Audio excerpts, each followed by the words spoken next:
Bismillahirrahmanirrahim. Qala musannifu rahimahullahu ta'ala wa nafa'ana bi ulumihi amin ya Allah ya rabbal alamin. Wa bada'a sareng ngamimitian saha Syaihu Syekh bitaubati ku tobat li annaha karana sanyana itu tobat eta asasun jadi pondasi likul lima komin pikeun saban-saban makom ya taroko anu naik da ilaihi ka itu makom sa al abdu hiji hamba hatta yamuta nepi ka maut itu si abdu.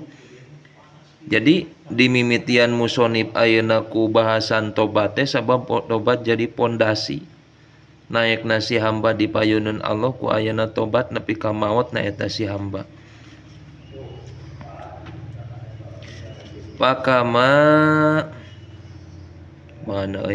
Pakama anaman sapertikeun sanyanyana jalma la ardo anu henteu aya taneuh eta maujud lahu pikeun si iman labinaa maka teu aya bangunan eta maujud lahu ka si iman kadalika nya kitu deui sapertikeun ayeuna labinaa man ari jalma la taubatan teu aya tobat si iman eta maujud lahu ka si iman palahala maka teu aya tingkah eta maujud lahu ka si iman wala makom jeung teu aya makom eta maujud. Jadi lamun ayeuna jalma rek nyieun imah tapi teu boga taneuh piraku rek nyieun di awang-awang di luhur tah jalma lamun teh mah hayang naik di pandangan Allah naik derajat di pandangan Allah maka kudu aya tobatna sabab tobat sapertikeun pondasi sapertikeun taneuhna nu bisa napak amal nu sejen ku ayana tobat napak bangunan kana eta taneuh sapertikeun kitu.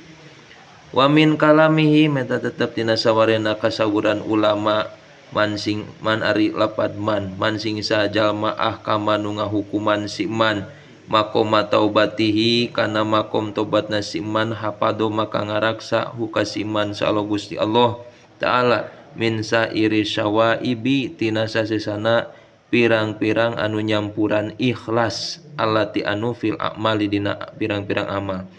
Jadi jalma ayeuna nu ngahukuman tobat dina harti jalma eta daek tobat maka Allah bakal ngaraksa dina sakabeh amalna engke teh dibarengan jeung ikhlas karena Allah kusabab naon ayana asasnya eta tobat ya. Fahiya mangka ari itu tobat maka ari itu tobat eta nadiru makomi zuhdi ngabandingan kana tempatna zuhud di dunia dina dunia ya fadu nu ngaraksa itu zuhud huka si iman sohibahu kana nu ngabogaana eta zuhud min sairima tina sasesana perkara ya jubu anu ngahalangan itu ma anil haqqi ta'ala ti datna Allah ta'ala. Wahasa ta sareng menghimbau meureun Nabi Ishaq jeung Nabi Ibrahim itu wallahu alam alal istiqomati fi taubati kana istiqomah fi taubat mata kurang kudu terus istiqomah dina tobat li annahu karna sanyana kalakuan jeung tingkah mata makana samang-samang sakabuktosan fi taubati dina tobat naon wajajun bengkungnya in sahaba maka bisa narik naon hukumna itu wajaj fi kulli maqamin dina saban-saban tempat ba'daha dina saenggeusna itu tobat payasiru maka jadi non binau bangunanana itu si iman eta muhalhilan anu rapuh kaman sapertikeun jalma bana anu ngabangun si iman ha itohu kana pinggir pager imahna si iman dingdingna si iman dingding imah minal labani tina bata al yabisi anu garing bigoiri tinin kalawan teu make adukan. Jadi bisa berdiri memang bangunan ayeuna tapi sapertikeun ayeuna bangunan eta tina bata ngan nafta batana teu diaduk ditumpuk-tumpuk unggul dina harti kurang kakuatan gitu. Qala ngadawuh saha Sayyidi Muhammad bin Inan rahimahullahu taala amin man sing sajalma eta istiqomah anu istiqomah si iman fi taubatihi dina tobatna si iman anil maasi tina sagaru pi maksiat irtaqo maka naik si iman ila taubati kana tobat mingku lima tina saban-saban perkara la yakni anu henteu manfaat itu emak. Jadi sahajal manu bisa bisa ngaraksa istiqomah tina tobat tina maksiat engke ditaekeun ku Allah teh tobatna kana tina sagala rupa perkara anu henteu aya gunana teu aya manfaatna henteu ari maksiat mah ngan pagawean eta henteu guna tah maka bisa naik derajat ku ya minggu lima yakni nya jadi naik derajat tobat teh ku henteu migawe anu sakira-kira eueuh guna waman sing jalma lam yastaqim anu henteu istiqomah si iman pihadina itu tobat la yasumma maka moal bisa ngambe si iman teh mina taubat tina tobat anil fuduli tina leuleuwiheunana ngobrol roihatan kana bau wala yuqadir sareng teu kawasa si iman yuqadiru teu kawasa si iman ala riayati khotirihi kana ngaraksa sakabeh kretegna si iman abadan salilalana. Jadi lamun ayeuna henteu bisa istiqomah urang tobat anger dina nalika engke urang boga kreteg anu sakira-kira eta kreteg goreng bakal terus moal bisa nyengker kana kreteg eta. Akhirna lamun teh mengeus dikretegkeun bakal deukeut urang migawena sabab anu ngaturna nyaeta hate. Bal taglibu balik dangalindi alaihi ka itu jalma non khotirul maasi pirang-pirang kreteg maksiat nu bakal ngalindina teh ieu engke kreteg maksiat nu akhirna migawe urang kana maksiat hatapi solati saengga dina salatna si jalma mantak pantes kunaon salat urang ayeuna sok loba kainget sabab urang kurang istiqomah dina tobat nu akhirna dina salat loba kaingetan nu sejen nepi ka hal nu maksiat oge kaemutan urang teh wa ta'ama kudu mikir-mikir anjeun teh qaulullah ta'ala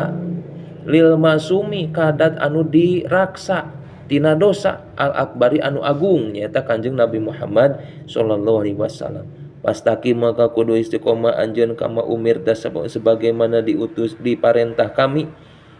parentah anjeun waman jeung kajalma taba anu tobat itu siman ma'aka sarta anjeun jadi urang kudu istiqomah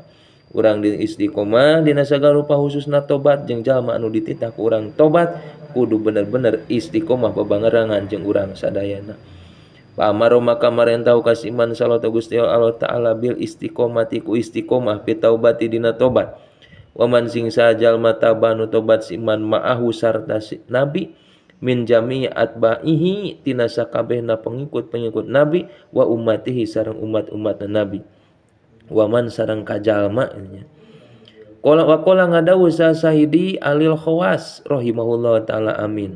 man sing sajalma istaqoma anu istiqomah si iman fi taubatihi dina tobatna si iman wa zahada tuluy zuhud si iman fi dunya dina dunya pakod intawa maka jadi nilep pihi di si iman naon sairul maqamati sasesana pirang-pirang tempat wal ahwali sareng tingkah as-solihati nu soleh nu alus lamun jalma ayeuna istiqomah dina tobat jeung juhud dina urusan dunia terus bakar berlipat ganda tempat keur si imang anu aya dina kamuliaan jeung tingkah-tingkahna pasti bakal berbuah anu soleh atawa anu alus gitu. Tanbihun ari eta panambah sahiji yang bagi peryogi lil abdi ka hiji hamba naon ayyab tasya yen ta nalungtik itu si abda teh doahu kana pirang-pirang anggahotana si abda ada adohirota anu dohir wal batinata sareng anu batin sobahan dina waktu isuk-isuk wa masaan sareng dina sore-sore hal hapadot nah ngaraksa itu ado teh hududallahi ta'ala kana aturan-aturan Allah allati anu hada anu parantos ngatur Allah kana itu ado kana itu ka itu mana ya teh lati lahapikeun itu ado aw ta'addat atawa melampaui batas itu ado wahal qomat nah netepan itu ado bima kana perkara umirot nu diparentah itu ado bihi kana itu emak min godil basari tina mareumkeun panon wahib dilisani sareng ngaraksa lisan wal uduni sareng ceuli wal qalbi sareng hate wa goeri dalika sareng saliyana itu madkur jadi urang penting pisan bisa ngaraksa di waktu sore isuk-isuk teh nalungtik na ye leungeun urang teh melampaui batas henteu panon urang teh kumaha lisan urang kumaha cepil urang bahkan hate urang kudu bisa ngaraksa nalungtik ulah nepi ka melampaui batas ti Allah ala wajhil ikhlasi netepan jalan ikhlas awalam takum atawa henteu netepan itu ado teh nah eta teh euy nempo ku nempona kana kaalusan dibarengan jeung ikhlas hati deui kitu atawa henteu tah ieu nya Pak Indro maka lamun ningali si jalma jarihatan kana anggahota badan min jawarihi tina pirang-pirang anggahota badan si jalma atoat anu toat syakaro maka syukuran itu si jalma Allah taala ka Gusti Allah taala lamun teh urang ayeuna ningali anggota badan urang taat ka Allah maka syukuran dirinya urang buru-buru ka Allah walam yaro sareng teu ningali si jalma nafsahu kana dirina si jalma ahlan kana jadi ahli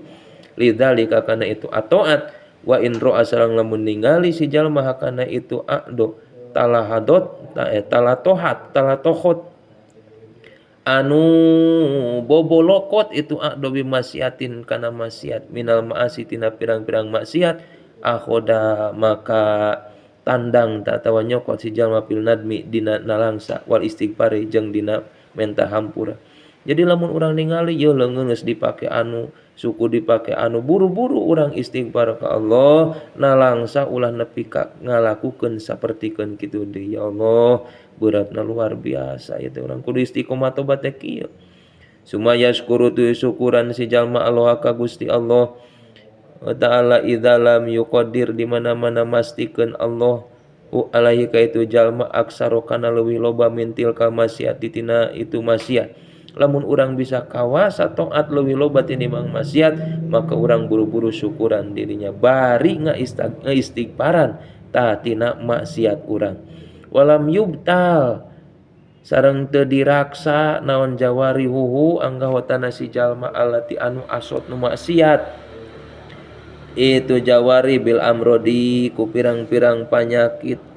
wal jari hati sareng pirang-pirang tatu wadama mili sareng pirang-pirang bisul wal kuruhi sareng pirang-pirang borok fa inna kulla udwin maka sanyana tiap-tiap anggahota eta istahaqo ngahak itu kulunna nuzulal balai kana turuna balai bihi ku itu udwun paklam maka kudu nganyaokeun anjeun dalika kana itu lam yubdal ya akhi he dulur walzam sareng kudu mesti anjeun atau bata kana tobat wabgud sareng kudu benci anjeun adunya kana dunya tab'an karana ningali turut karana anut lillahi taala ka Gusti Allah taala intina mah eta anggahota badan urang ulah nepi ka teu dibawa tobat ka Allah sabab anggahota badan sakabehna ngahak kana turuna balai ti Gusti Allah subhanallah wa innallaha ta'ala maka sanyana Gusti Allah taala eta lam yang dur henteu ningali itu Allah ilaiha kana itu aqdo nya mun ka ilaiha kana itu dunya Allah henteu ningali kana dunya mundu khalaqoha di timimiti ngadamel Allah kana itu dunya lisiddati bugdihi karena kacida bencina Allah lah kana itu dunya geus ngedidamel mah ku Allah teu dilirik deui ku Allah teh matak ulah nyaan urang di dunia teh jadikeun dunia kerpikeun nepi urang ka akhirat wabil hadis sareng eta tetep dina hadis hubul mali ari lapan hubul mali ari resepna harta wasaropi sareng leulewiheun ieu mah mulia di dieu mah leulewiheunana urang teh yun batani eta teh numbuhkeun itu nu dua annifaq kana nifaq loba harta leulewiheun isrof urang teh nya isrof eta teh matak di badak numbuhkeun kana nifaq munafik fil qalbi dina hate kamayan butuh seperti kena tumbuh ayeuna naon almau numbuhkeun naon almau cai ta albakla kana sayuran kana sayur mayur ayeuna sayur mayur ge dicebor kurang teh kangkung bonteng jeung sajabana bisa tumbuh ku hasilana ayana cai jadi kitu urang ulah nepi ka resep teuing kana dunya sabab dunya bisa ngadatangkeun kana munafik urang kadat Allah dina hate ka sifat dan sifat nifaq mudah-mudahan urang diraksa ku Allah salamina tiasa istiqomah tobat ka Allah wallahu a'lam bishawab subhanaka Allahumma wa bihamdika Asyhadu an la ilaha illa anta astaghfiruka wa atubu ilaik. Kade teu kenging hilap, like sare subrek, hatur nuhun.